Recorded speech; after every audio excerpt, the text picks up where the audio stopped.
event time. Rolando Romero was not the hero America wanted, but the hero America needed. Rolando Romero nonchalantly strolls into Times Square and undoes tens and hundreds of millions of dollars worth of laid plans and opulence, and just nonchalantly goes in there. Didn't give any hot quotes. Well, it gave some funny quotes for sure, some good one-liners and some dry humor, but didn't sell the show. Said, this whole big commercial and hoopla was kind of stupid because nobody even knows who's fighting who. And he was in the back of the car, the classic car they're pulling him up in, and he's just like, are we there yet? And then he gets in the ring, beats Ryan at the 12 rounds conclusion, doesn't raise his arms and exalt. He goes to Ryan almost like, hey, good fight. I told you, little bro. Rolando Romero, the fucking legend, goes into Times Square and takes the night. It was perfect that, and that fight wasn't very exciting either. That was fight number 2 to land on the top 5 fewest CompuBox thrown. But just real quick, Rolly, to give my quick X's and O's, the jab to the body. Rolly, I would ask him, what did you learn from Floyd? Him and Floyd are close, and Floyd has always been with him.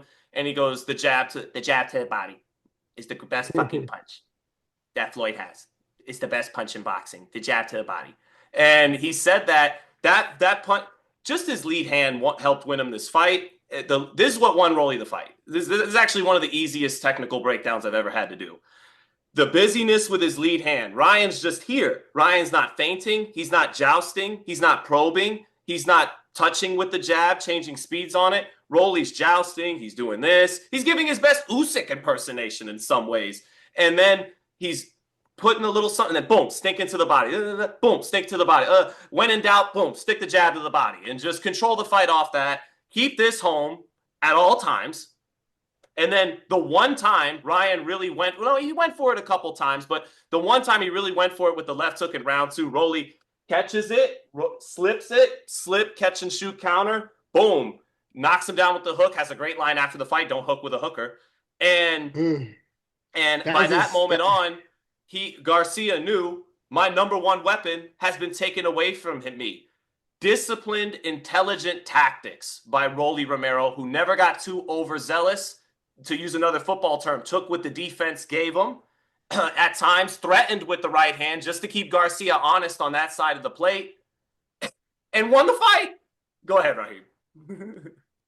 It's got to be noted that the only person on this card who didn't likely have a script for himself post-fight written by Riyadh Season is Rolly Romero. The only guy who didn't... company that hasn't really fully ingratiated themselves. Yeah, go ahead. Yeah.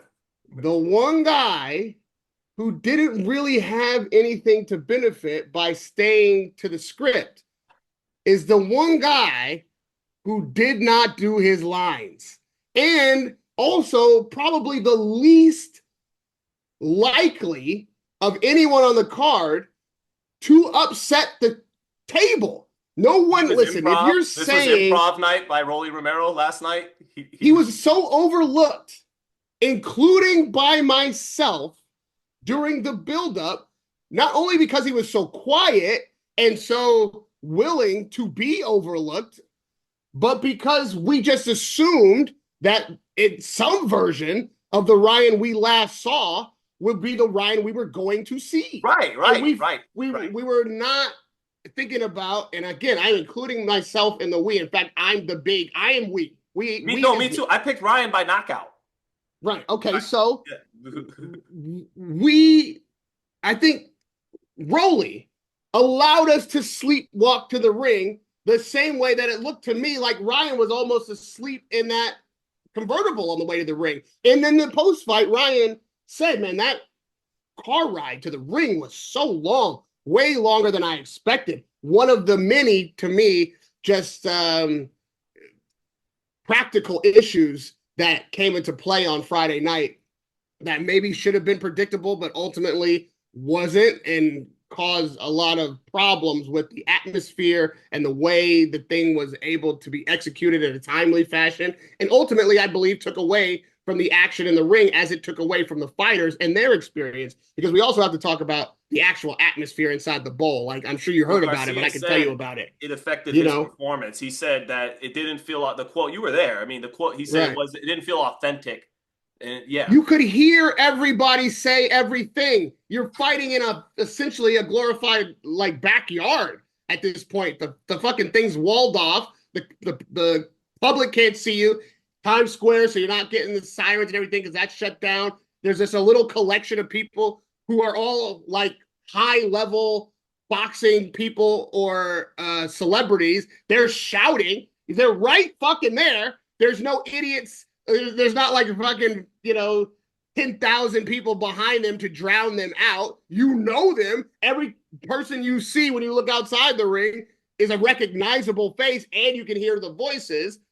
It was not an atmosphere that any fighter at that level is going to be used to.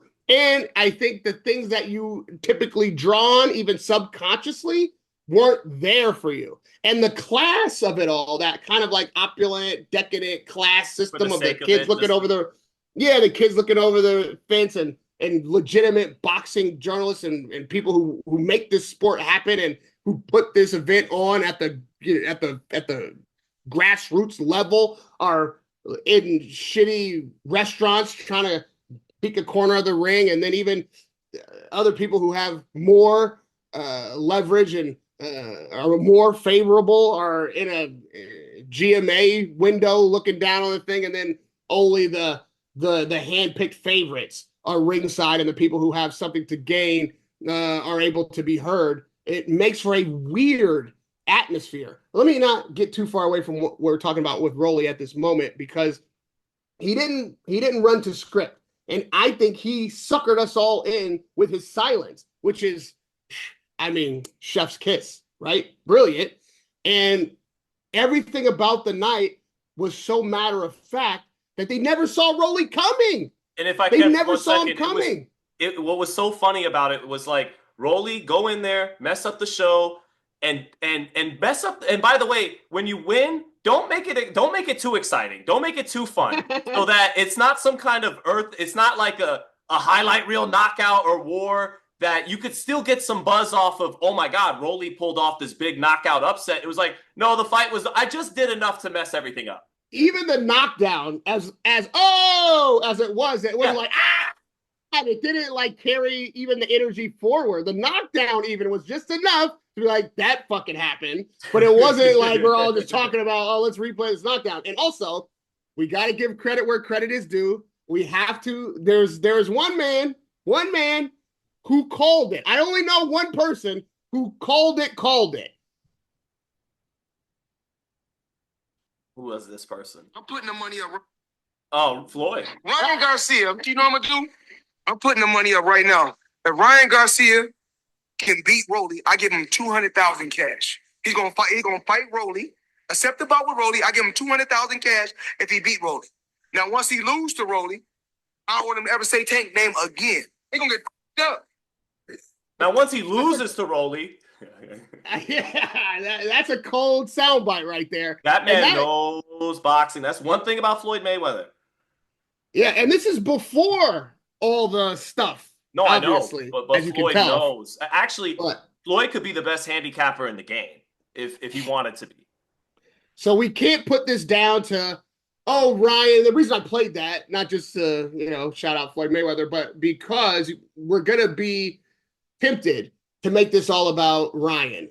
He was this way before he got popped, and clearly his voice is different, his fight is different. He was flabby, all the shit because he was cheating, and now he's not. So Rolly was the guy who was the first fight, the guy who is now clean and can't do what he used to do. Maybe all that is true. I'm not saying none of that has any merit, but I'm not saying that's why Rolly won. I'm saying Rolly won because of who Rolly is. And maybe Rolly would have always won this fight. Maybe Rolly beats the Ryan Garcia before he gets suspended. I don't want to take anything away from Rolly's performance because not only was he successful, but he did it all the way through the buildup up into the fight itself in stellar mental fashion. He won the game with the press.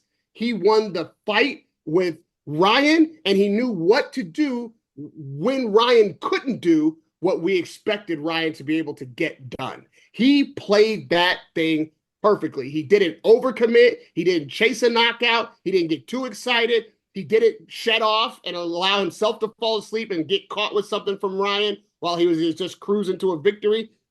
To me, as much of a sleeper as it was, I thought Rolly played the perfect game with us for a week and then fought the perfect fight for 12 rounds. He did. And going into this fight, when I was on Sean's show, I was because I've always said Rolly's one of the most naturally talented fighters I've ever covered. His power is freakish. When I've seen that man hit the mitts up close, I've seen Ryan Garcia and Tank, Deontay Wilder. I've seen some punchers up close and Canelo.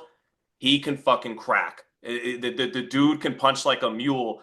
And the thing is, though, he never seemed to fully take it serious, and he started at 17 years old. So I always thought his ceiling was so limited because of those two realities. He's not seemingly trying to perfect his craft and everything. He's doing his Rolly stuff and kind of getting by on his talent and his balls.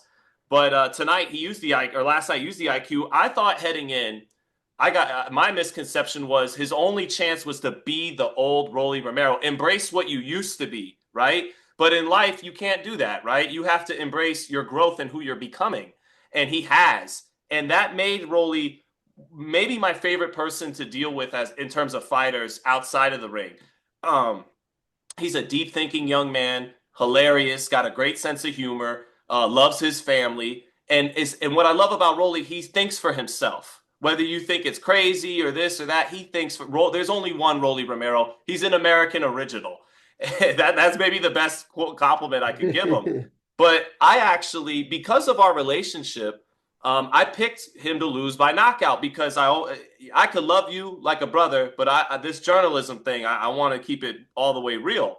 So I actually prayed for Rolly. I've never done this for a fighter. I prayed that he wouldn't get hurt.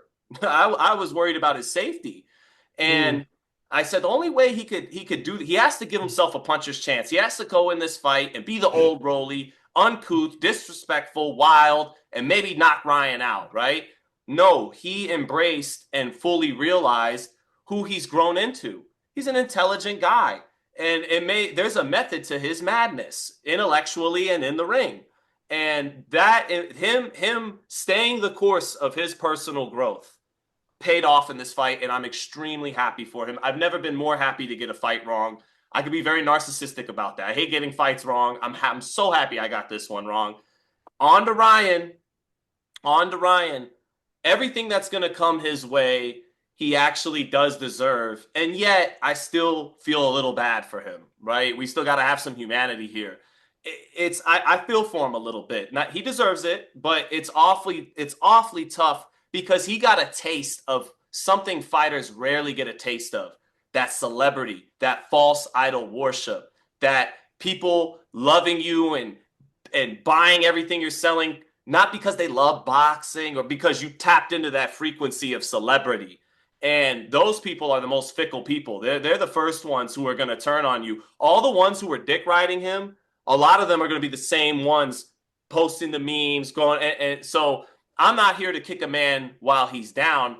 He does deserve some of that because, I mean, he was showing his ass last year. He was acting like Rolly used to act like, he was the old Rolly Romero last year. He was, uncouth and unforgiving about what he had done. And so, he's going to go through it and he deserves some of it, but I feel for him a little bit at the same time. He's going to be breaking down in tears like Ben Whitaker if he does return into his old form and is able to reestablish himself as the kind of dominant Ryan Garcia we saw against Haney. We'll see him in a post-fight press conference bawling. And we'll be like, what the fuck is Ryan crying about?